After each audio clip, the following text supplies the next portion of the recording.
Hi everyone, this is part 2 of the lecture to accompany chapter 6 in your textbook. Please read chapter 6. There's lots of information I don't have time to discuss. Okay, let's continue. Our next type of fallacy is the appeal to emotion. Just like it sounds, this occurs when the arguer supports their contention by playing on the audience's emotions rather than by putting forth actual evidence. If you recall, we already learned that emotional appeal is perhaps the most powerful persuasive proof. So it's not unusual that it gets inserted into arguments on a regular basis. Putting emotion into an argument doesn't always make the argument fallacious. However, if the evidence being used to support a claim is simply emotion, that's not good enough. A good example of the use of appeal to emotion in advertising is the iconic SPCA commercial featuring Sarah McLachlan and her song Arms of the Angels. There wasn't much in the way of evidence, just a lot of pictures of sad puppies, sad music, and an impassioned plea for you to send your money to them to stop animal abuse. That commercial brought in millions of dollars. I'm sure it's a very good cause, but the emotion level of the advertisement is over the top. Appeal to emotion is a general category that encompasses a wide variety of fallacies. These fallacies use emotion in place of reason in order to attempt to win an argument. It's a type of manipulation used in place of valid logic. You can, frankly, take any emotion, precede it with appeal to, and you've created a new fallacy. But by definition, the emotion has to be used in place of a valid reason for supporting the conclusion. Here are some of the most typical appeals to emotion. Let's look at examples of each. The argument from Outrage occurs when the arguer attempts to convince people by making them feel anger against someone or something rather than giving them a relevant argument, as in this example. The top 1% are making all the money and leaving you with nothing. Does that make you angry? I urge you to make a change and vote for me. This is a common tactic to play on the emotions of others to get them to do what you want them to do. In fact, no evidence was given or claim was made that links your vote with these problems going away. The politician hopes that you'll make the connection while he or she can claim innocence down the road when people attempt to hold the politician to a promise that they never really made.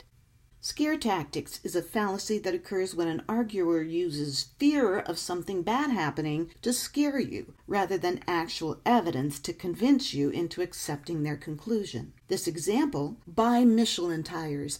Don't risk your children's safety by buying another brand. It's saying that if you don't buy Michelin tires, your children could be injured or killed, but it provides no evidence that that would be the case. Now, don't confuse a legitimate argument with a scare tactic just because someone says something that might scare you. This argument is not a scare tactic. This storm's crazy. You shouldn't drive tonight. You could get in an accident. This argument says that because the storm is crazy and you could get into an accident, you shouldn't drive. That's not the strongest inductive argument, but it's not a fallacy. The peer pressure fallacy plays on the fear of being rejected or excluded from a group. The need to belong is a very powerful one, and this kind of threat is often used as evidence to get someone to go along with what the rest of the group thinks. So if your friends think your views on politics are ridiculous and use that as evidence that you should get with the program and come around to their way of thinking, well, maybe you should get some new friends. An appeal to pity fallacy occurs when a speaker or writer tries to convince people of something by arousing their pity rather than by giving a relevant argument. Here's an example. Jane is the best qualified candidate. After all, she's out of work and desperately needs a job. So the evidence that Jane is the best qualified candidate for the job is that she's out of work and needs the job. Her employment status, however, is not relevant to whether she's qualified or not. Apple polishing is basically using flattery to support a contention. Here's an example. Surely someone as intelligent as you can see that the market system is always better than government regulation. This arguer is not using evidence to prove that the market system is better, just telling the person that because they're intelligent, they should believe that claim.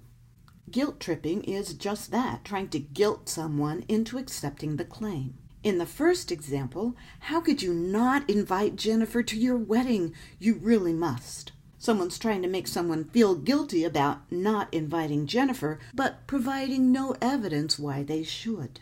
The second example is likely something you've seen on Facebook. Posts that start with 99% of you won't repost this, and then go on to say that if you really cared about some issue like bullying or cancer or some equally tragic thing, that you would repost it.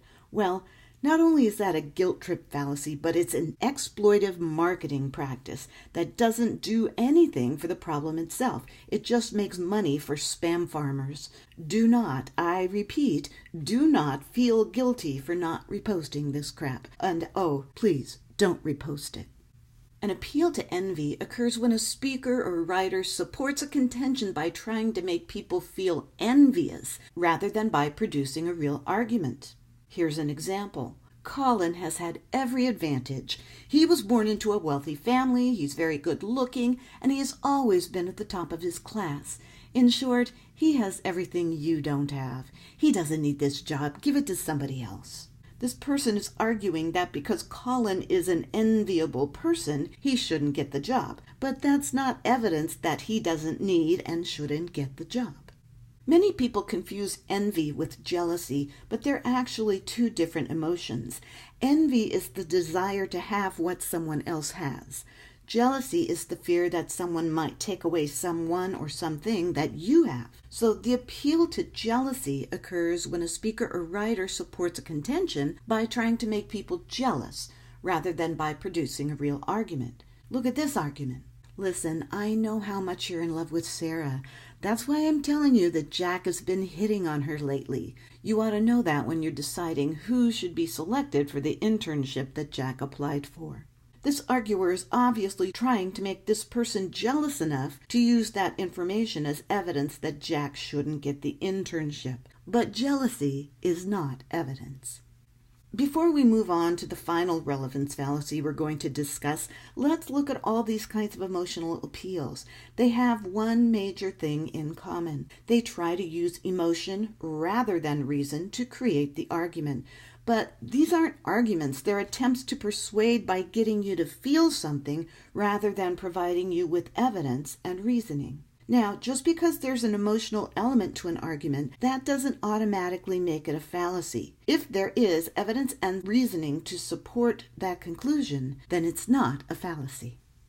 The final category of relevance fallacies we're going to discuss is irrelevant conclusions. These are fallacies that don't fit comfortably into the other categories of relevance fallacies and include two wrongs make a right, wishful thinking, denial, and ducking with irrelevancies.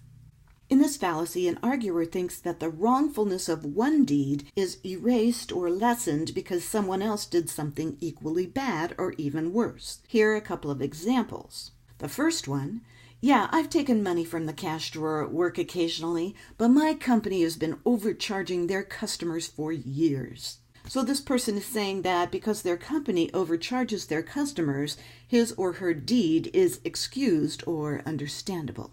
The second example, why did you pull me over for speeding, officer? 3 people just passed me going way faster than I was. Sure, maybe people were going faster, but you were still exceeding the speed limit. Just because there were people going faster doesn't mean the officer had no reason to pull you over. Wishful thinking is one of the most common fallacies. It occurs when people forget that wanting something to be true is actually irrelevant to whether it is true or not, and accept the conclusion simply because they want to. Here are some examples you might hear. Hallie broke up with me last week, but I just know she'll be back. This person chooses to conclude that Hallie, despite having left him, is coming back. She might have already told him that she never wants to see him again, but he chooses to believe that she's coming back because that's what he wants to happen. Yeah, she's not coming back. The next one, said commonly at funerals, George is in a better place now. Again, no evidence is provided that George is anywhere. Well, what's left of George is in the casket, but if there is any part of George that's not in that casket, we really don't know where he is, and if indeed he's in a better place. But that's what we want to think, so that's what we think. Denial is the opposite of wishful thinking.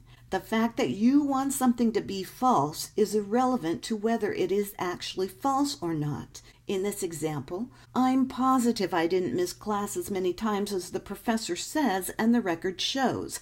I just know it. This person says they just know they didn't miss class that many times. But probably they just want to believe the professor is wrong and they're right. And even if the professor shows the student their attendance record, which is proof the student is not in class, well, depending on how strongly the student is in denial, they can simply say that those records are wrong. In fact, when people are in denial about something that can be proven with evidence, if it goes against their belief system or worldview, not only are they unlikely to be convinced, they often become more strongly convinced that they are right and the evidence is wrong. Ducking with irrelevancies. Things that are irrelevant to the discussion at hand are sometimes thrown into a discussion when someone attacks a counter-argument to their position rather than offering an argument to that position. Here's an example. Republicans hated Obama due to their racist attitudes. If the polls didn't show it, it's because people lie. The speaker here hasn't supported the assertion that Republicans hated Obama because they're racist. This person gives absolutely no evidence to support that claim. Instead, he or she claims that people lied to pollsters. This is logically irrelevant at this point in the discussion. So, it's a distraction and moves the discussion away from whether Republicans are racist to whether they lie on opinion polls, which is a different argument entirely, and again, this person provides no evidence for that either. This is the end of the lecture on Chapter 6.